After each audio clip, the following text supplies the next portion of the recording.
കർത്താവിൻ്റെ അതിപരിശുദ്ധ നാമം വാഴ്ത്തപ്പെടുമാറാകട്ടെ. എല്ലാ ദൈവമക്കൾക്കും വേഗം വരുന്നവനായ കർത്താവായ യേശു ക്രിസ്തുവിൻ്റെ തന്നെയുള്ള നാമത്തിൽ എൻ്റെ സ്നേഹവും വന്ദനവും നിങ്ങളെ അറിയിക്കുന്നു. ദൈവമായ കർത്താവ് നിങ്ങളെ ധാരാളമായിട്ട് അനുഗ്രഹിക്കട്ടെ, സഹായിക്കട്ടെ. മീഡിയയിലൂടെ എന്നെ ശ്രമിക്കുന്ന എല്ലാവർക്കും ഇതൊരു അനുഗ്രഹമായി തീരട്ടെ എന്ന് ഞാൻ കർത്താവിൽ ആഗ്രഹിക്കുന്നു. കർത്താവിനോട് ഞാൻ പ്രാർത്ഥിക്കുന്നു. ദൈവം നിങ്ങളെ അനുഗ്രഹിക്കട്ടെ. Price the Lord. നമ്മൾ കഴിഞ്ഞ ദിവസങ്ങളിൽ പഠിച്ചുകൊണ്ടിരിക്കുന്നത് കർത്താവ് ഈ ഭൂമിയിലായിരുന്നപ്പോൾ തൻ്റെ പരസ്യ ശുശ്രൂഷാ വേളയിൽ ചെയ്ത പറഞ്ഞതായിട്ടുള്ള ഉപമകളെ കുറിച്ചാണ്. Price the Lord.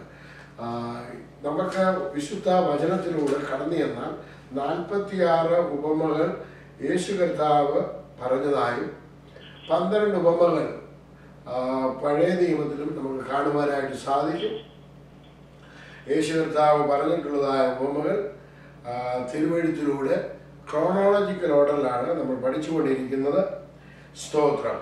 അതിൻ്റെ 31ാമത്തെ ഉപമ കഴിഞ്ഞ ആഴ്ചയിൽ നമ്മൾ തീർന്നു. ഇന്ന് 32ാമത്തെ ഉപമയിലേക്ക് നമ്മൾ കിടക്കുകയാണ്. കർത്താവ് ഈ ഉപമയിലൂടെ നിങ്ങളോട് സംസാരിച്ചിരിക്കുന്നു എന്ന് ഞാൻ വിശ്വസിക്കുന്നു. ഈ ഉപമ പഠിക്കുന്നതൊക്കെയും എൻ്റെ ജീവിതത്തിൽ അനുഗ്രഹമാകണം എന്ന് നമ്മൾ വിശ്വസിക്കുകയും നമ്മൾ പ്രാർത്ഥിക്കുകയും ചെയ്യണം.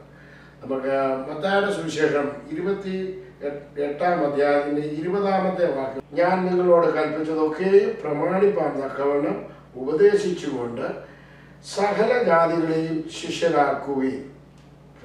കർത്താവിൻ്റെ ഗ്രേറ്റ് കമ്മീഷൻ ഇതായിരുന്നു: ഞാൻ നിങ്ങളോട് കൽപ്പിച്ചതൊക്കെയും പ്രമാണിപ്പാൻ തക്കവണ്ണം സകല ജാതികളെയും ശിഷ്യരാക്കിക്കൊള്ളുക. അപ്പോൾ കർത്താവ് കൽപ്പിച്ചത് പ്രമാണിക്കണമെന്നുണ്ടെങ്കിൽ അത് നമ്മൾ പഠിച്ച് കർത്താവിൻ്റെ ശിഷ്യരാകണം. ഇതാണ് ഇതിൻ്റെ ഉദ്ദേശം. കർത്താവിൻ്റെ ഒരു ഡിസൈപ്പിൾ ആകുക എന്നുള്ളതിൽ കവിഞ്ഞ് നമുക്ക് വേറെ ഒന്നും ചിന്തിക്കുവാൻ സാധ്യമാകത്തില്ല. എൻ്റെ ജീവിതത്തിൽ കർത്താവിൻ്റെ ഒരു ഡിസൈപ്പിൾ ആകുക, ഒരു ശിഷ്യനാകുക, പ്രൈസിനോട് ഒരു വിശ്വാസിയായിരിക്കുവാൻ വളരെ ബുദ്ധിമുട്ടൊന്നുമില്ല. ഞാൻ ഈ അനേക മുസ്ലിങ്ങളുടെ ഇടയിൽ മുസ്ലിങ്ങളുടെ കൂടെ ജോലി ചെയ്തിട്ടുണ്ട്. അവർ വിളിക്കുന്നത് വിശ്വാസികളെന്നാണ്. ഓരോ വിശ്വാസത്തിലുള്ളവരെല്ലാം അവരവരുടെ വിശ്വാസികളെന്നാണ് എല്ലാവരും പറയുന്നത്. ഏതിലുള്ള വിശ്വാസമാണ്? അവരവർ വിശ്വസിക്കുന്ന വിശ്വാസത്തിന്. എന്നാൽ കർത്താവ് ഒരു വിശ്വാസിയായിട്ടിരിക്കാൻ നമ്മളെ ആരെയും വിളിച്ചിട്ടില്ല. നമ്മളെ വിളിച്ചിരിക്കുന്നത് അവൻ്റെ ഡിസൈപ്പിൾ ആകുക എന്നുള്ളതാണ്. എന്താണ് ഡിസൈപ്പിൾ? അവൻ്റെ ശിഷ്യനാകുക. Price the Lord. അതിൽ കവിഞ്ഞ ഒന്നാണ് നമുക്ക് തന്നിരിക്കുന്നത്. ഒരു വിശ്വാസികൾ കവിഞ്ഞ ഒന്നാണ് തന്നിരിക്കുന്നത്. ഇന്നെല്ലാവരും രക്ഷിക്കപ്പെട്ടു, സ്നാനപ്പെട്ടു, വിശ്വാസിയായി എന്നുള്ള ഒരു ഭാഗത്ത് വന്ന് ഉറച്ചവിടെ ഇരിക്കും ജീവിതകാലം മുഴുവനും. അങ്ങനെ ഉറച്ചിരിക്കാനുള്ളതല്ല, നമ്മൾ മുന്നോട്ട് പോകുവാനാണ്. We have a goal to do it. നമുക്കൊരു ലക്ഷ്യമുണ്ട് ചെയ്തു തീർക്കുന്നതിന് വേണ്ടി. നമ്മളെ വിളിച്ച നാളിൽ നമുക്ക് ഓരോരുത്തർക്കും ഒരു ശുശ്രൂഷ തന്നിട്ടുണ്ട്. അത് പ്രീച്ചിങ് ശുശ്രൂഷയാണെന്ന് പറഞ്ഞാൽ എല്ലാവരും നടക്കുന്ന പ്രീച്ചിങ് ശുശ്രൂഷ മാത്രമൊന്നുമല്ല. Praise the Lord. കർത്താവിൻ്റെ അടുക്കൽ ഒരുപാട് ശുശ്രൂഷ നമ്മളെ ഓരോരുത്തരെയും ഏൽപ്പിച്ചിട്ടുണ്ട്. നമുക്ക് ഓരോരുത്തർക്കും അവരവർക്ക് പറ്റിയതായിട്ടുള്ള ശുശ്രൂഷ ഏൽപ്പിച്ചിട്ടുണ്ട്. അത് തിരഞ്ഞെടുക്കണം. അത് തിരഞ്ഞെടുക്കണമെന്നുണ്ടെങ്കിൽ അത് കർത്താവ് പഠിപ്പിച്ചത് എന്താണെന്ന് നമ്മൾ നോക്കണം. Price the Lord. സ്തോത്രം. 32ാമത്തെ ഉപമ അത് നമ്മൾ മനസ്സിലാക്കാനായിട്ട് പോവുകയാണ്. Price the Lord. ലൂക്കോസിന്റെ സുവിശേഷം 16-ാം അധ്യായം 1 മുതൽ 13 വരെയുള്ള വാക്യം, അതിന്റെ 1-2 വാക്യം ഒന്ന് വായിച്ചാൽ മതി.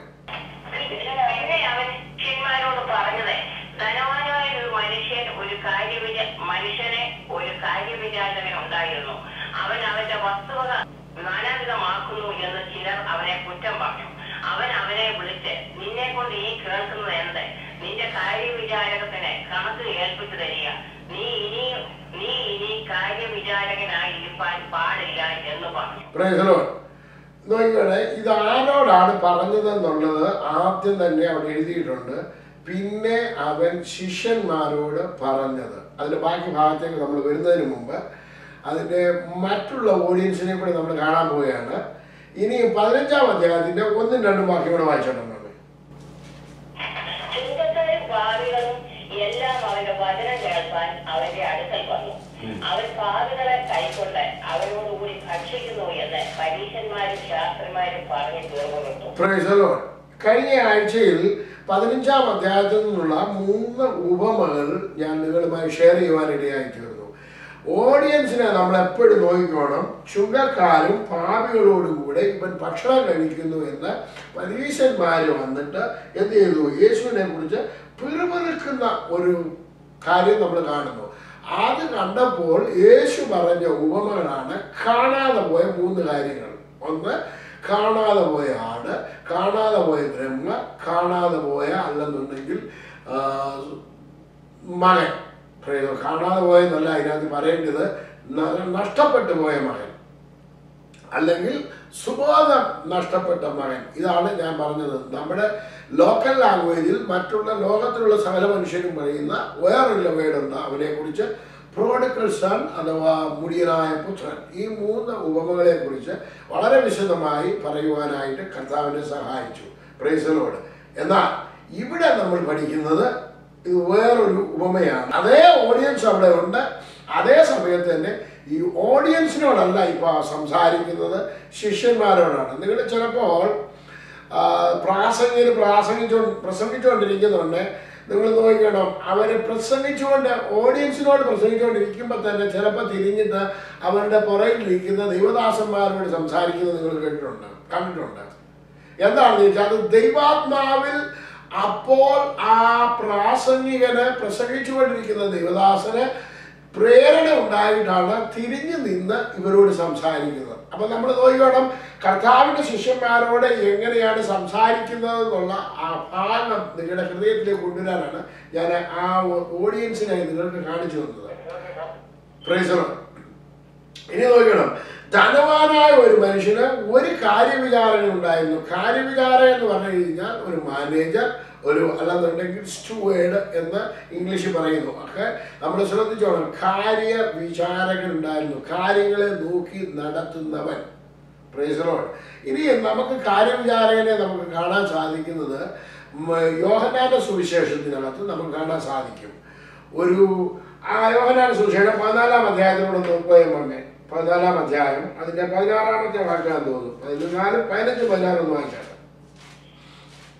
നിങ്ങൾ എന്നെ സ്നേഹിക്കുന്നു എങ്കിൽ എന്റെ കൽപ്പനകളെ കാത്തുകൊള്ളും. എന്നാൽ ഞാൻ പിതാവിനോട് ചോദിക്കും, അവൻ സത്യത്തിന്റെ ആത്മാവെന്ന മറ്റൊരു കാര്യസ്ഥനെ എന്നേക്കും നിങ്ങളോടുകൂടെ ഇരിക്കേണ്ടതിന് നിങ്ങൾക്ക് തരും.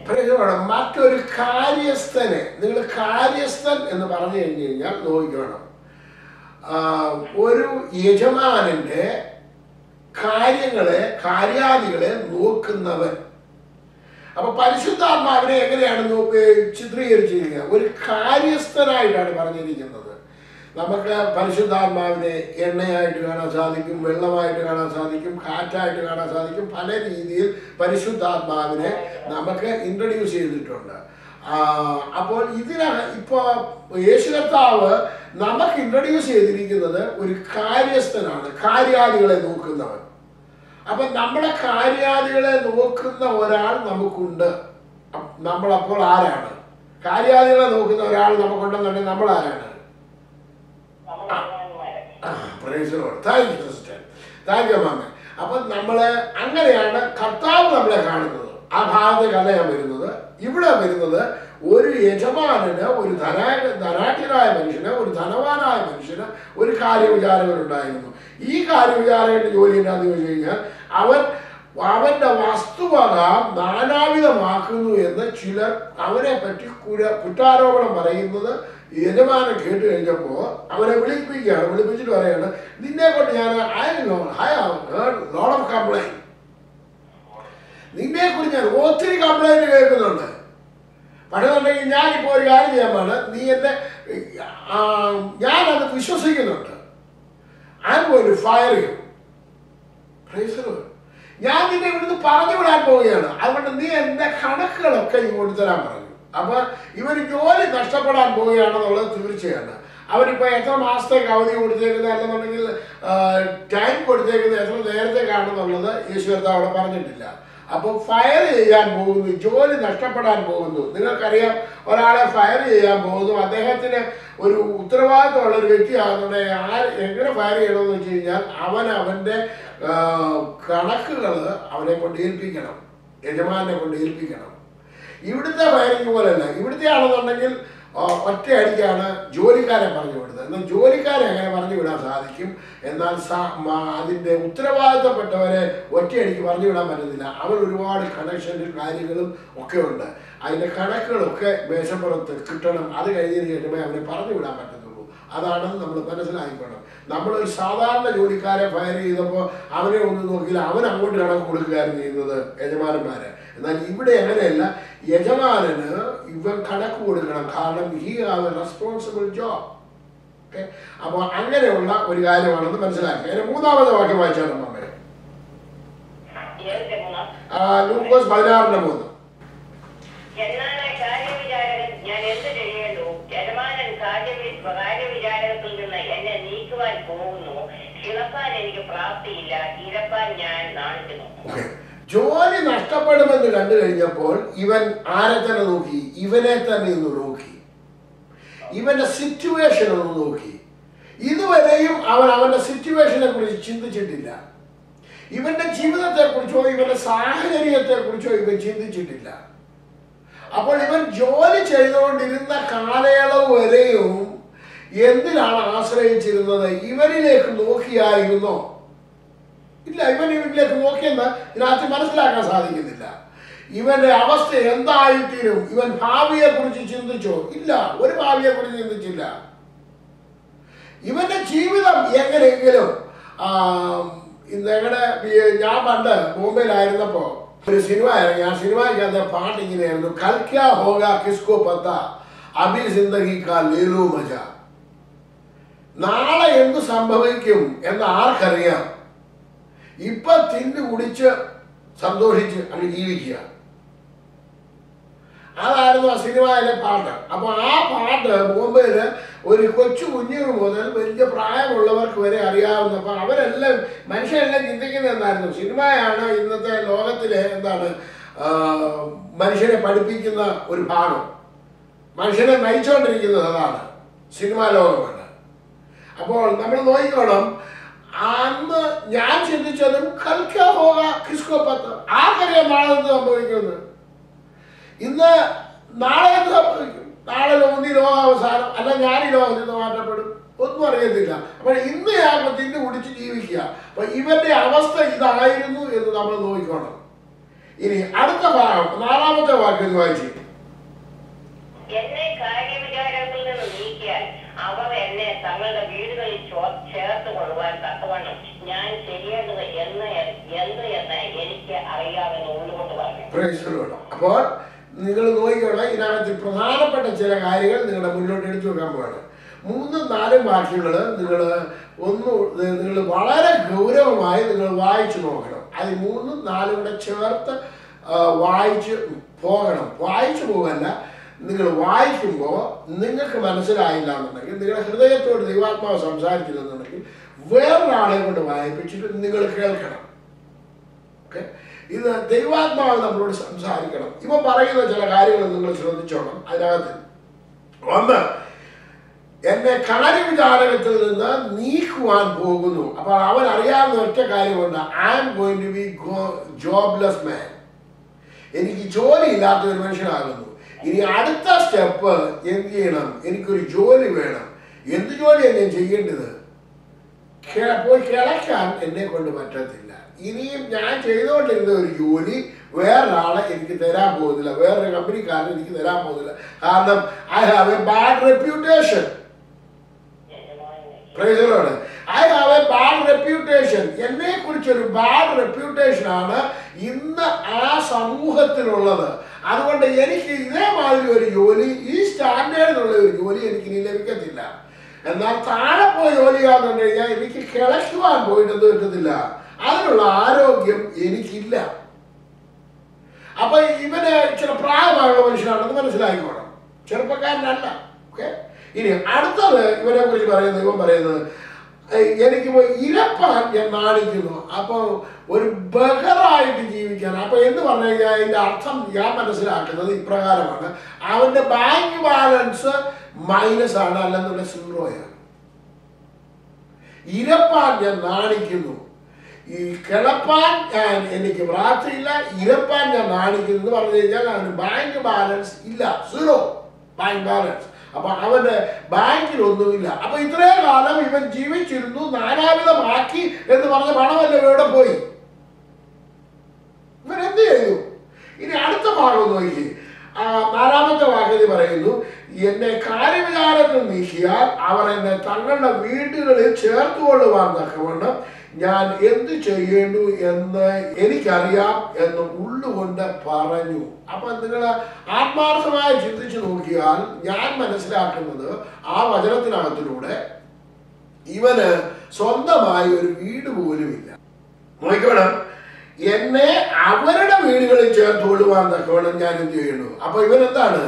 ഇവൻ ഇവിടെ താമസിച്ചുകൊണ്ടിരുന്നത് കമ്പനിയുടെ അഥവാ ഈ യജമാനന്റെ ക്വാർട്ടേഴ്സിലാണ്, യജമാനൻ കൊടുത്ത ഭവനത്തിലാണ് താമസിച്ചുകൊണ്ടിരുന്നത്. അപ്പൊ ഇവന് ഭവനമില്ല, ഇവന് ബാങ്ക് ബാലൻസ് ഇല്ല, ഇവന് ആരോഗ്യസ്ഥിതി മോശം. അപ്പോൾ ഇത്രയും കാലം ഇവൻ ജോലി ചെയ്ത പണം എന്ത് ചെയ്തു? ഇത്രയും കാലം ജോലി ചെയ്ത പണം എന്ത് ചെയ്തത് ഞാനിപ്പം സിമ്പിളായിട്ട് നിങ്ങളോട് പറഞ്ഞു തരാം. ഞാൻ രക്ഷിക്കപ്പെട്ട് കാലം വരെയും എൻ്റെ ഇഷ്ടം പോലെ കൽക്കാ ഹോഗ കിസ്കോ പത്ത അഭി സിന്ദഗി കാ ലേതോ മജ എന്ന് പറഞ്ഞ മാതിരി നാളെ എന്ത് സംഭവിക്കുമെന്ന് പറഞ്ഞ് ഇങ്ങനെ കിട്ടുന്നത്, ഞാൻ ഗൾഫുകളിൽ ജോലി ചെയ്തു, ബോംബെ ജോലി ചെയ്തു, ഇവിടെ വന്ന് ജോലി ചെയ്തു, ഇത് ഇങ്ങനെ വരുന്നു ചെലവാക്കുന്നു, വരുന്നു ചെലവാക്കുന്നു. എങ്ങനെയാണ് ചെലവാക്കുന്നത്? ഇഷ്ടമുള്ള പോലെ ചെലവാക്കി ജീവിക്കുന്നു. ഇന്നും അമേരിക്കയിൽ കടന്നു വന്ന് ജീവിച്ചിരുന്ന ഞാനും എന്ത് ചെയ്യുന്നറിയാമോ? ജീവിച്ചു. എങ്ങനെ? പുതിയ പുതിയ സാധനങ്ങൾ വാങ്ങുന്നു. പുതിയതാണ് വന്നു, അത് വാങ്ങിച്ചു. പുതിയത് ഇത് വന്നു, പഴയത് എന്ത് ചെയ്തു? പഴയതെടുത്ത് കളയടാ, പുതിയത് വാങ്ങിച്ചു പോയി. ഇത് ഇപ്പോഴത്തെ ലേറ്റസ്റ്റ് ഫാഷൻ ഉള്ളത് വരട്ടെ, എല്ലാം ലേറ്റസ്റ്റ് ഫാഷൻ ഉള്ള വണ്ടി വരട്ടെ, എനിക്ക് ലേറ്റസ്റ്റ് ഫാഷനുള്ള ടെലിവിഷൻ വരട്ടെ, ലേറ്റസ്റ്റ് ഫാഷനുള്ള കമ്പ്യൂട്ടർ വരട്ടെ, പുതിയ ഏറ്റവും ലേറ്റസ്റ്റ് ആയിട്ടുള്ള സെൽഫോൺ എനിക്ക് വേണം. എല്ലാം പുതിയത് വാങ്ങിച്ച് പഴയതൊക്കെ കളഞ്ഞ് പിന്നെ കൂട്ടുകാരെ എല്ലാം വിളിച്ച് ലാവിഷായിട്ട് കണ്ണി പഠിച്ച് തോന്നിയ പോലെ ജീവിച്ച് അവന്റെ ജീവിതം അവൻ എന്ത് ചെയ്തെന്നറിയാമോ? കുട്ടിച്ചോറാക്കി. എന്റെ ഭാഷയിൽ പറഞ്ഞു കഴിഞ്ഞാൽ അവനൊരു കുടുംബ ജീവിതമോ അവനൊരു ഭവനമോ ബാങ്ക് ബാലൻസോ ആരോഗ്യമില്ലാത്ത ഒരു സ്റ്റേജിലേക്ക് ഇന്ന് എത്തി. ഇന്ന് അനേകരുടെ ജീവിതം നോക്കിയാൽ ഇങ്ങനെയാണ് കാണാൻ പറ്റുന്നത്. നല്ലൊരു കുടുംബ ജീവിതമില്ല, നല്ല ഒരു ബാങ്ക് ബാലൻസ് ഇല്ല, ആരോഗ്യമുണ്ടോ? ഇതുമില്ല. അതുപോലുള്ള ഒരു സ്റ്റേജിൽ എത്തിയിരിക്കുന്ന ഒരു മനുഷ്യൻ. നമ്മൾ ചിന്തിച്ചു നോക്കണം. ഈ ഉപമ അനേക സ്ഥലങ്ങളിൽ പ്രസംഗിക്കപ്പെടാറില്ല. കാരണം എന്താണെന്ന് ചോദിച്ചു കഴിഞ്ഞാൽ എനിക്കറിയത്തില്ല. അതിന്റെ പുറകിലോട്ട് വരുമ്പോഴാണ് ഇതിന്റെ മർമ്മങ്ങൾ കർത്താവ് മനസ്സിലാക്കി തരുന്നത്. നമ്മൾ ആദ്യം കേട്ട 15-ാം അധ്യായത്തിൽ കേട്ട 3 ഉപമകൾ പ്രസംഗിക്കപ്പെടും. പിന്നെ ഇനി 16-ാം അധ്യായത്തിലുള്ള ഉപമയിലേക്ക് നമ്മൾ കടക്കാൻ പോകണം, അത് പ്രസംഗിക്കപ്പെടും. ധനവാന്റെ ലാസറിന്റെ സ്റ്റോറി. അപ്പോൾ ഈ ഉപമ കുറച്ച് ബാക്കപ്പ് ചെയ്ത് കിടക്കുന്ന ഒരു കാര്യമാണ്. ഇതിനകത്തിലാണ് ഏറ്റവും മർമ്മപ്രധാനമായിട്ടുള്ള വിഷയം കിടക്കുന്നത്. ഇനി 5-ാമത്തെ വാക്യം വായിച്ചപ്പോൾ പിന്നെ അവൻ യജമാന്റെ ഒരുത്തനെ വരുത്തി ഒന്നാമത്തവനോട് നീ യജമാനെ എത്ര കടം പെട്ടിരിക്കുന്നു എന്ന് ചോദിച്ചു. അടുത്തവിടെ 100 കുടം എണ്ണ എന്ന് അവൻ പറഞ്ഞു. അവനോട് നിന്റെ കൈച്ചീട്ട് വാങ്ങി വേഗം ഇരുന്ന് 50 എന്ന് എഴുതുക എന്ന് പറഞ്ഞു. നമ്മളത് ചിന്തിച്ചു നോക്കി. ഇവൻ യജമാനന്റെ വസ്തുവക മുഴുവൻ നാനാവിധമാക്കി കളഞ്ഞു. അവനെ പറ്റി പരാതിയുണ്ട്, കംപ്ലൈന്റ് ഉണ്ട്. ഇപ്പൊ ഇവൻ ചെയ്യുന്നത് അതിനെക്കാട്ടിൽ വലിയ പ്രശ്നമാണ്. യജമാനുള്ളത് മുഴുവൻ നശിപ്പിക്കാൻ പോവാ. അവന് യജമാന് കടപ്പെട്ടവന്മാരെല്ലാം ഇപ്പൊ വിളിച്ചിരിക്കുകയാണ്. 2 പേരുടെ കാര്യമായി ഇവിടെ എക്സാമ്പിൾ ആയിട്ട് യേശു കർത്താവ് പറഞ്ഞുള്ളൂ. ഒരു കാര്യവിചാരകനെ വെക്കണമെന്നുണ്ടെങ്കിൽ അവന് ഒരുപാട് പേര് പൈസ കൊടുക്കാൻ കാണും. ഇവരിൽ 1-2 പേരെ കർത്താവ് കാണിക്കുന്ന എക്സാമ്പിളായിട്ട്. അതിനകത്ത് ഒരുത്തരെ വിളിച്ചു, നീ എത്ര കൊടുക്കാനുണ്ട്? ഞാൻ ഒരു 100,000 കൊടുക്കാനുണ്ട്. ഒരു കാര്യം ചെയ്യും, 100,000 ഉണ്ടെന്നുണ്ടെങ്കിൽ ഐ എം ക്യാൻസലിംഗ് യുവർ ഡെപ്റ്റ് 50,000. ഓക്കെ, അപ്പൊ ഹാഫ് ആക്കി കഴിഞ്ഞു. ഇനി നിങ്ങളത് എന്ന് ചോദിക്കേ. ഇപ്പോ ഇവൻ അങ്ങോട്ട് എഴുന്നേറ്റു കൊടുക്ക കുറച്ച് കിട്ടിയവൻ വന്നിട്ട് പറയാണ്, ഇപ്പൊ ഇതിന്റെ മാനേജറിന്റെ പേര് ജോൺ എന്നാണെന്നുണ്ടെങ്കിൽ വന്നിരിക്കുന്ന ആളുടെ പേര് തോമസ് എന്നാണ്. അപ്പൊ ഈ തോമസ് അങ്ങോട്ട് എഴുന്നേറ്റിട്ട്, ജോൺ ബ്രദറെ, എനിക്കറിയത്തില്ല എങ്ങനെയാണ് എൻ്റെ പ്രാർത്ഥന ദൈവം കേട്ടതാ കേട്ടോ. ഇല്ലെന്നുണ്ടെങ്കിൽ ജോൺ ബ്രദറിന്റെ ഹൃദയത്തിൽ ഇങ്ങനെ ഒന്നും സംഭവിക്കത്തൊന്നുമില്ല. ഒരു കാര്യം ചെയ്യണം, അടുത്ത ആഴ്ചയിൽ എൻ്റെ അടുക്ക വരണം, വീട്ടിൽ വരണം. വീട്ടിൽ വന്ന് I want to make a party for a week.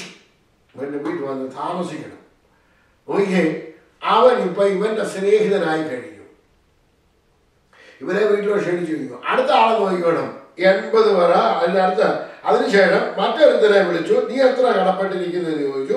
100 വര ഗോതമ്പ് എന്ന് പറഞ്ഞു. അവനവരോട് നിന്റെ കൈച്ചീട്ട് വാങ്ങി 80 എന്ന് എഴുതുക. അപ്പൊ നോക്കണം, ഇവൻ ഓരോരുത്തരെ വിളിച്ചിട്ട് ഇപ്പൊ ഈ ആൾക്കാർ മുഴുവനും ഇപ്പൊ ആരായി കഴിഞ്ഞു?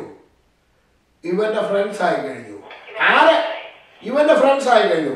ഇവനെ പറ്റി അപവാദം പറഞ്ഞവര് തന്നെ ഇപ്പൊ ആരായി തീർന്നു? ഇവന്റെ ഫ്രണ്ട്സ് ആയി കഴിഞ്ഞു. ഇനി ഇപ്പോ നോക്കണം, ഇത് ഭയങ്കര രസമാണ്. ഈ സ്റ്റോറിക്കകത്ത് അഥവാ കർത്താവ് പറഞ്ഞ ഈ ഉപമയ്ക്കകത്ത് രസകരമായ കാഴ്ച എന്താണെന്ന് ചോദിച്ചു കഴിഞ്ഞു കഴിഞ്ഞാൽ, ഈ ഒരു 50 പേരുണ്ടെന്നിരിക്കട്ടെ, 50 പേര് അധികം കാണുമെന്ന് നമ്മളങ്ങ് വിശ്വസിക്കാം. ഒരു 50 പേരുണ്ടെന്നുണ്ടെങ്കിൽ ഈ 50 പേരും ഓരോ ആഴ്ചയിൽ ഓരോ ഇവരെ വിളിച്ചു കഴിഞ്ഞ് കഴിഞ്ഞാൽ ഇവൻ 50 വീട്ടിൽ പോയി താമസിച്ചെന്ന് പറഞ്ഞാലും ഒരു വർഷം ഇവന് ജീവിക്കാൻ പറ്റും. ദൈവമക്കളെ, നമ്മൾ വളരെ ശ്രദ്ധിക്കണം ഇതിനകത്തിൽ എന്താണ് മർമ്മം. ഇപ്പോൾ ആ സ്റ്റോറി നിങ്ങൾക്ക് മനസ്സിലായി. ഇനി മർമ്മത്തിലേക്ക് കടക്കാൻ പോവുകയാണ്. ഇനിയും 8ാമത്തെ വാക്യമായിരുന്നു. ഇതാണ് മനസ്സിലാകാത്ത ഭാഗം. ആ വായിച്ചോണം. മനസ്സിലാകാത്ത ഏറ്റവും പ്രധാനപ്പെട്ട ഭാഗങ്ങളാണ് നിങ്ങൾ കടക്കാൻ പോകുന്നത്. 8ാമത്തെ വാക്യം വായിച്ചോ. ഈ അനീതിയുള്ള കാര്യവിചാരൻ ബുദ്ധിയോടെ പ്രവർത്തിച്ചത് കൊണ്ട് യജമാനൻ അവനെ പുകഴ്ത്തി. വിളിച്ച മക്കളെക്കാൾ ഈ ലോകത്തിന്റെ മക്കൾ തങ്ങളുടെ തലമുറയിൽ ബുദ്ധിയേറിയവരല്ലോ. ഞാൻ ഈ ബുദ്ധി എന്നുള്ളത് ബൈബിളിനകത്ത്, ഇംഗ്ലീഷ് ബൈബിളിനകത്ത് വായിച്ചു നോക്കി. എന്താണ് ഈ ബുദ്ധിയോടെ ഇവൻ പ്രവർത്തിച്ചു എന്ന് വായിക്കുന്നത്? ഇവൻ വളരെ ബുദ്ധിയോടെ പ്രവർത്തിച്ചത് ആർക്ക് വേണ്ടിയാണ്? അവന് വേണ്ടി. എന്നാൽ യജമാനന് ഇവന് ബുദ്ധിയോടാണ് പ്രവർത്തിച്ചത്. അതിന്റെ അടുത്ത ഭാഗം കൂടെ വായിച്ചേ. സോറി, അതിന്റെ 8ാമത്തെ വാക്യത്തിന്റെ ആദ്യത്തെ ഭാഗം മാത്രം ഒന്ന് വായിച്ചേ. 8ാമത്തെ വാക്യത്തിന്റെ ആദ്യത്തെ ഭാഗം.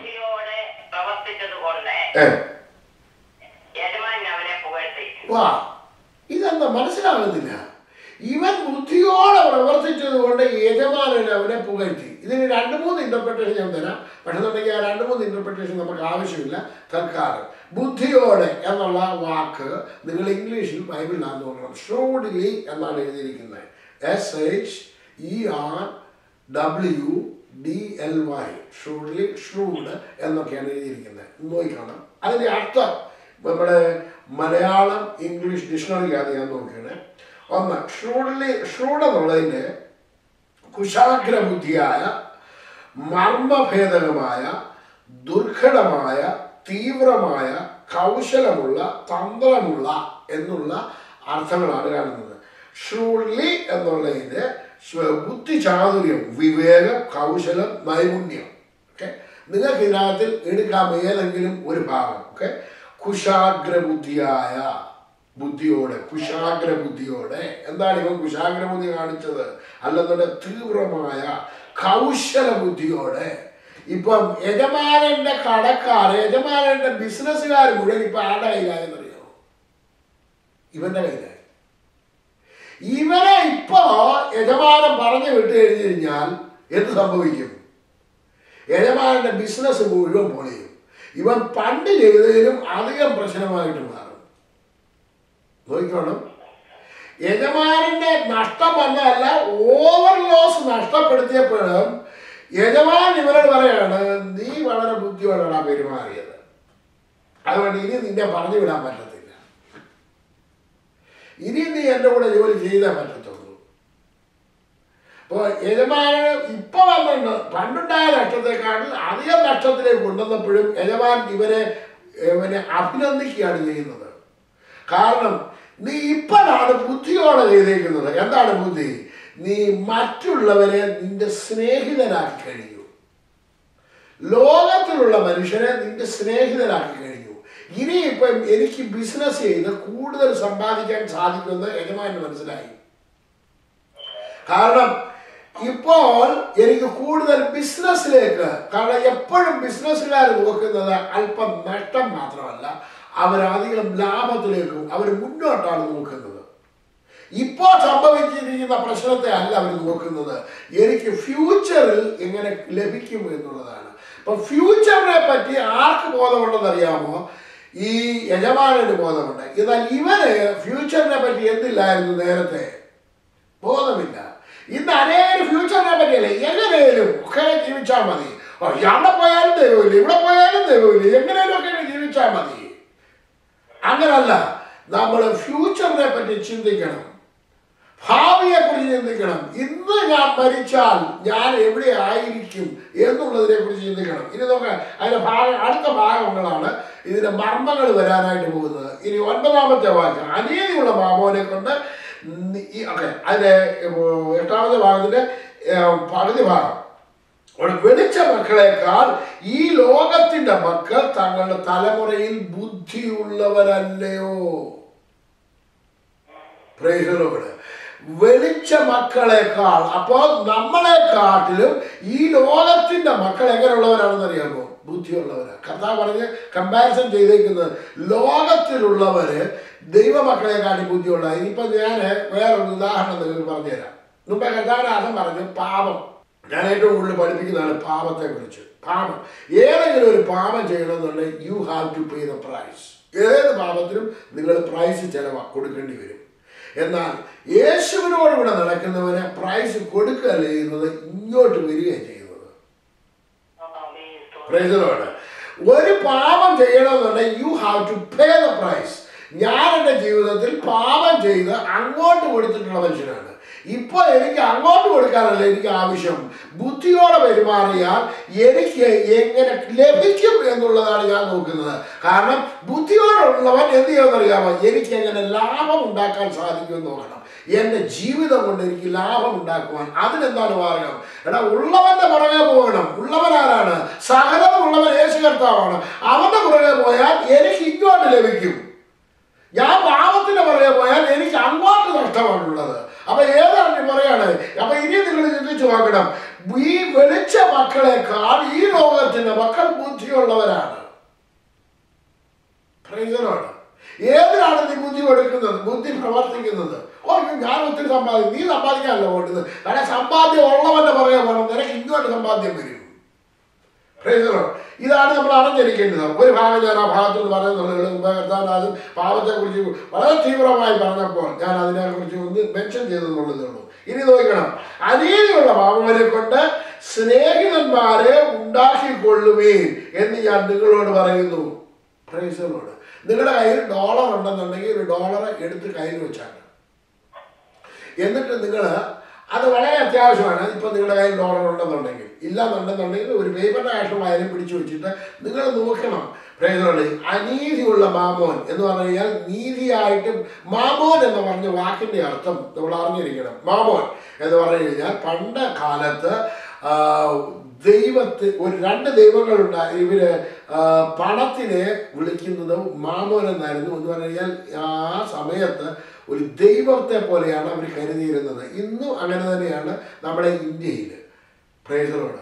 നിങ്ങൾക്ക് പറഞ്ഞാൽ ഉടനെ നിങ്ങൾക്ക് മനസ്സിലാകും. ലക്ഷ്മി ദേവി, പ്രൈസ് ദി ലോർഡ്, അവര് പണത്തിന്റെ ദൈവമാണ് എന്ന് പറഞ്ഞു കഴിഞ്ഞാൽ പണ്ട് കാലത്തും ഇതേമാതിരി തന്നെ പണത്തിന്റെ ദൈവമായിരുന്നു അനീതിയുള്ള മാമോൻ. അവനെ കൊണ്ട് നിങ്ങൾക്ക് സ്നേഹിതന്മാരെ ഉണ്ടാക്കി കൊള്ളുകയും, എന്നിട്ട് പിന്നെ പറയുകയാണ്, അത് ഇല്ലാതെയാകുമ്പോൾ അവർ നിത്യകൂടാരങ്ങളിൽ ചേർത്ത് കൊള്ളുവാൻ ഇടയാകും. അപ്പോൾ ഇവിടെ നമുക്കൊരു കൂടാരമില്ലാത്തവരാണ്. നിത്യമായിട്ടുള്ള ഒരു കൂടാരം ഉണ്ട് നമുക്ക്.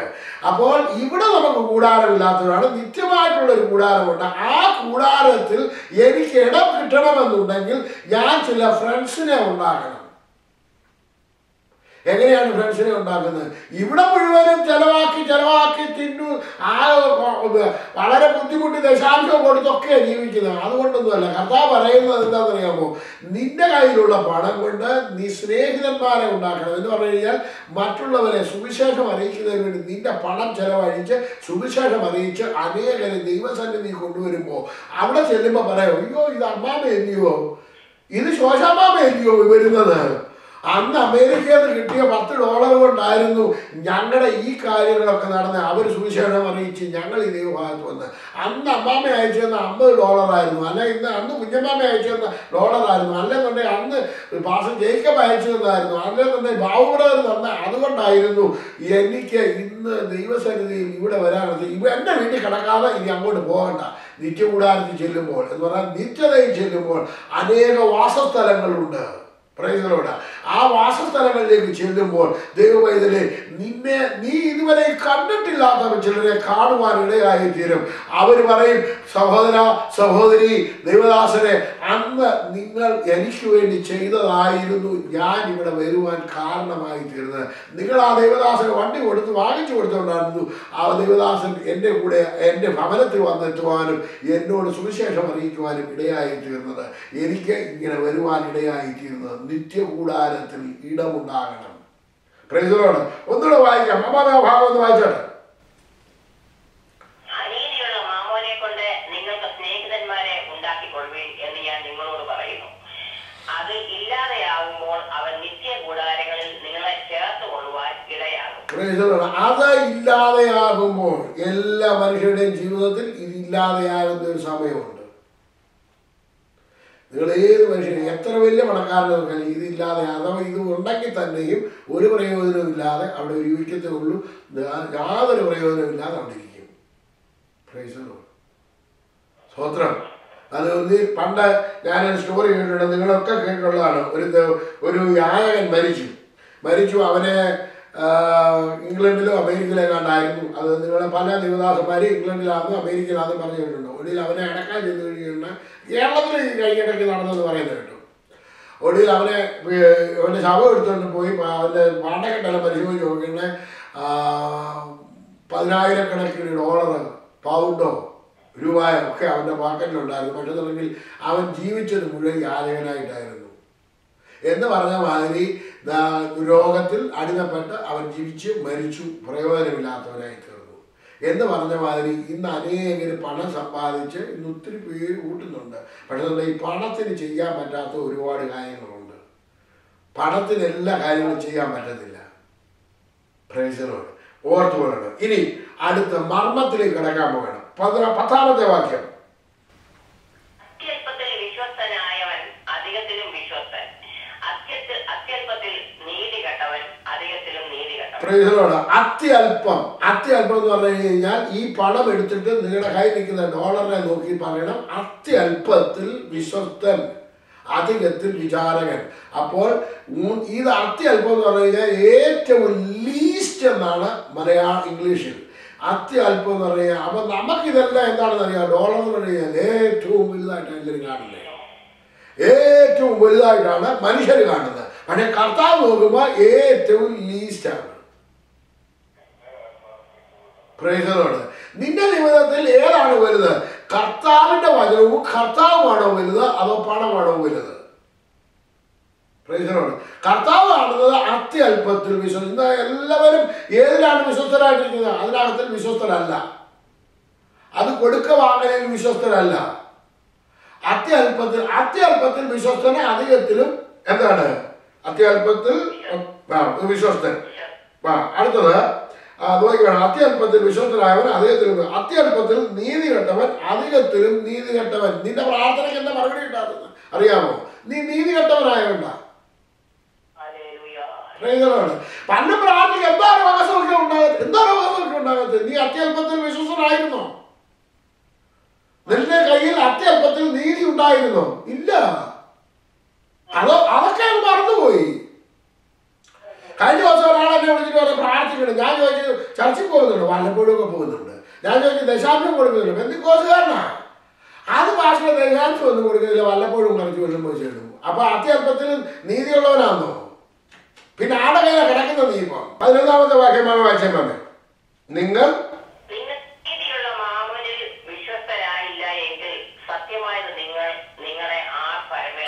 ഇത് പേടിച്ചോണ്ട് വേണം വായിക്കാൻ, ഭയത്തോടെ വേണം വായിക്കാൻ ആ ഒരു ഭാഗം. 11-ാമത്തെ വാക്യം അമ്മാമ ഒന്നുകൂടെ ഉറക്കെന്ന് വായിച്ചേ മാമേ.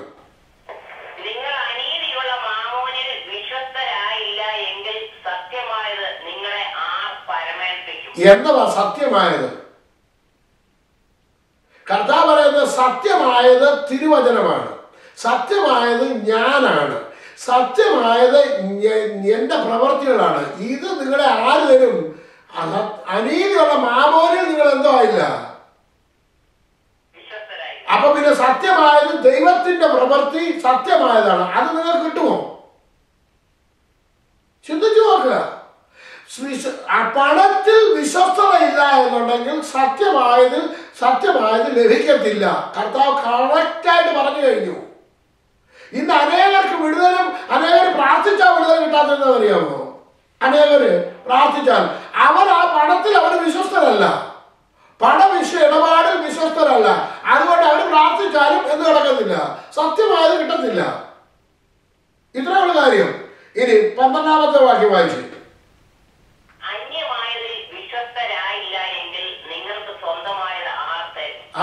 ദൈവത്തിന്റെ അധികാരവും ദൈവത്തിന്റെ പ്രവൃത്തിയും സ്വന്തമായതാണ് ദൈവമക്കൾക്ക്. പ്രൈസലോട്. അത് അനീതിയുള്ള മാമോനിൽ വിശ്വസ്തരായിട്ടില്ല. പിന്നെ എങ്ങനെ അധികാരത്തിൽ ശുശ്രൂഷിക്കാൻ പറ്റുന്നത്? സ്തോത്രം. കർത്താവ് പറയുന്നത് നിങ്ങൾക്ക് അനീതിയുള്ളതിൽ അന്യായമായതിൽ എന്ന് പറഞ്ഞാൽ ഒരു ന്യായവുമില്ലാത്ത പണത്തിൽ നിങ്ങൾ വിശ്വസ്തരല്ല. പിന്നെ സ്വന്തമായത് ആരാധന തരാൻ പോകുന്നത്? ദൈവത്തിന്റെ കാര്യങ്ങളെല്ലാം സ്വന്തമായതാണ്, ദൈവമക്കൾക്ക് സ്വന്തം അവകാശത്തിൽപ്പെട്ടതാണ്. നിങ്ങൾ ക്രിസ്തുവിനോടുകൂടെ കൂട്ടവകാശികളാണ്. എന്തുകൊണ്ടാണ് നിങ്ങൾക്ക് സൗഖ്യം കിട്ടാത്തത്? എന്തുകൊണ്ടാണ് വിടുതൽ കിട്ടാത്തത്? എന്തുകൊണ്ടാണ് ദേവദാസന്മാർ പ്രാർത്ഥിക്കുന്നതാണ് വിടുതൽ കിട്ടാത്തത്? പ്രൈസലോട്. ചിന്തിച്ചോളണം. നീ അന്യായമായതിൽ വിശ്വസ്തരായിട്ടിരുന്നോ ഇല്ലയോ എന്ന് നീ നിന്നെ തന്നെ പരിശോധിക്കണം. അടുത്ത വാക്യം 13-ാമത്തെ വാക്യം.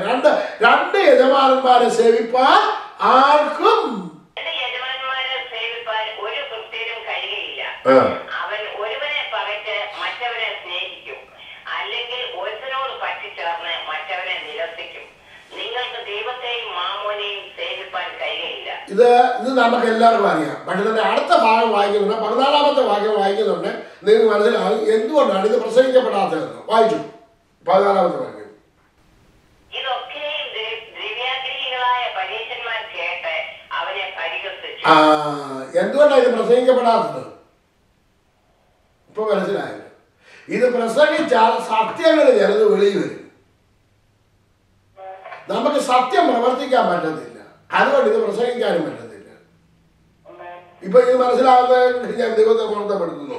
12-ാമത്തെ വാക്യം എപ്പോഴും ഓർത്തിരിക്കണം. അന്യായമായതിൽ വിശ്വസ്തരായില്ല എങ്കിൽ നിങ്ങൾക്ക് സ്വന്തമായത് ലഭിക്കത്തില്ല.